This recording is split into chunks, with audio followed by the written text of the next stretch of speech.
The city adopts a budget each year that reflects the City Council's goals and the ongoing commitment to provide efficient and essential services to our residents and businesses. The city has successfully followed its long-term financial plan to overcome the prior economic downturn. The city now continues on its course toward financial sustainability, and this year's proposed budget includes many exciting developments that will move us closer to achieving the community imagined in our Visioning 2030 plan. By continuing to invest in the community while at the same time practicing good financial stewardship, the city will continue to provide an exceptional quality of life, outstanding services, and will remain a destination for both residents and businesses. The budget totals $192.3 million, an increase of $6.3 million or 3.4%. The budget incorporates the newly voter-approved Recreating Recreation millage to fund improvements to our parks and build new facilities. Continues the Safe Streets initiative, which enables the city to avoid further cuts to public safety staffing, provides for needed community investments, and increases reserves. The budget increase is a result of capital improvements and increased debt payments funded through the Recreating Recreation millage, higher water and sewer costs, and increased investment in water and sewer infrastructure. These increases were partially offset by one-time capital improvement projects in the prior year, including the Clinton River Restoration Project, the reconstruction of Dodge Park and Van Dyke, and the replacement of the Dodge Park Bridge. The general fund budget totals $93.9 million, an increase of only 1.8%. Additional funds are budgeted for public art, facility maintenance and repairs, personnel and equipment for EMS transport services, an increase in funding for long-term retirement liabilities, and contractual wage adjustments for city employees. The city is able to continue funding for needed capital and road repairs, add other limited staff, and continue to restore reserves. Over 60% of the general fund budget is dependent upon property taxes. Of the total, businesses pay approximately 30% of the tax bill, while city residents pay the remaining 70%. The city's diversified tax base and economic development efforts also help to lower taxes for residential property owners. The average homeowner's total tax bill for next year will be $90 less than it was 10 years ago. A family living in a typical home will pay only $88 a month in city property tax. This includes a $5 per month increase for the voter-approved Recreating Recreation millage. Remember that 60% of a homeowner's tax bill goes towards funding schools and county-wide government operations. The city issues and collects the tax bill, but most goes to fund other government operations. Because of the efficient delivery of services, the city's tax rate remains one of the lowest of any city in Macomb County. In fact, the city's tax rate is 4.5 mils lower than the average of all Macomb County cities. Residential properties in the city experienced a 6% increase in market value this past year. Despite the increase, property taxes are capped by a low 0.9% inflationary adjustment. This low increase added less than 80 cents per month to the average city tax bill. Although values have increased for the fourth consecutive year, the city's total taxable value is still down 23.8% since 2008, preventing the city from restoring all prior reductions due to the revenue losses.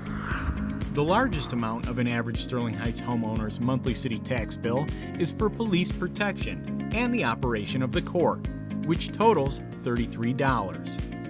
$18 of the monthly tax bill goes to support the fire department, while $11 goes towards funding public works, snow plowing, and refuse collection services. In other words, nearly 70% of a homeowner's city tax bill funds public safety and public works. Residents pay less than $9 a month for the public library, parks and recreation, and senior citizen services. As a result, Sterling Heights homeowners continue to receive an excellent value for their tax dollar. The budget includes funding for 471 full-time positions, a net increase of 22 positions, 15 new firefighter positions for EMS transport services, 3 additional positions in public works, and a risk management coordinator are included. Even with this increase, city staffing levels are down 178 full-time positions, or 27% since 2002, saving over $13.9 million. Part-time staffing, however, has increased by nearly 55% over the past 10 years. The city staffing levels continue to be the lowest of any other comparable community in the state and lower than most cities across the country, a main factor in the city's ability to maintain a very low tax rate. Next year's budget also includes funding for mobile internet access at home through the Sterling Heights Public Library, field tablets for the assessing office, and a high-speed currency scanner for the Treasury office. Business registration software, and funds for the 50th anniversary celebration. The budget also continues to restore and increase capital funding that had to be dramatically scaled back and delayed due to lowered revenues.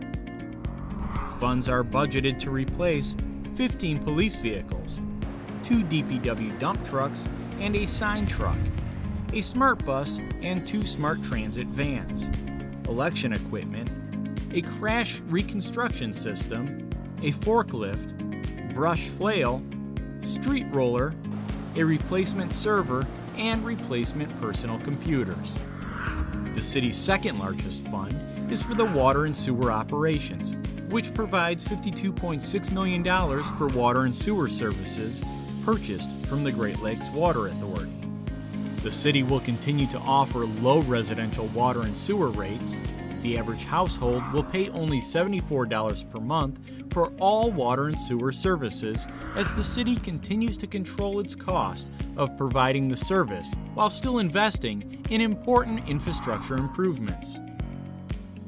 The city's special revenue funds provide $33.1 million primarily for investments in road maintenance and park projects. Projects for next year include Parks and Recreation improvements funded through the Recreating Recreation millage, including the Splash Park, Skate Park, Senior Center Bocce Ball Court, Farmers Market Pavilion and Ice Rink, and the rehabilitation of numerous neighborhood parks. The canoe and kayak libraries along the Clinton River, the dog park at Delia Park, and the community center will also begin construction. $3.45 million in neighborhood road repairs are funded by the Safe Streets proposal, and another $1.7 million for citywide sectional concrete road repairs. Resurfacing of Shaner Road from 15 Mile to Metro Parkway and Clinton River Road from Shaner to Saul, and the use of federal funds for Upton House repairs. The capital project funds total $9.5 million for the rehabilitation of Canal Road from Van Dyke to Shaner, replacement of the roof at Fire Station Number 1, 4 replacement emergency warning sirens, repairs to the outdoor pond at City Hall, replacement of workstations and police investigations, and the installation of exhaust fans in the Public Works garage. Finally, the debt service funds total $3.2 million and cover the debt payments on city roads and fire stations. New debt will be issued to fund the Recreating Recreation improvements and will be paid using revenue from the voter-approved millage. Overall, city debt still remains very low. In conclusion, the budget demonstrates that the city continues to provide efficient city services at a low cost. The budget reflects the city's long-standing tradition of excellence by investing in neighborhoods and public safety, effective property maintenance initiatives, diversified economic development efforts, and a variety of community-oriented services. The budget reflects what this community strives to be: a safe, vibrant, and welcoming place to live and work.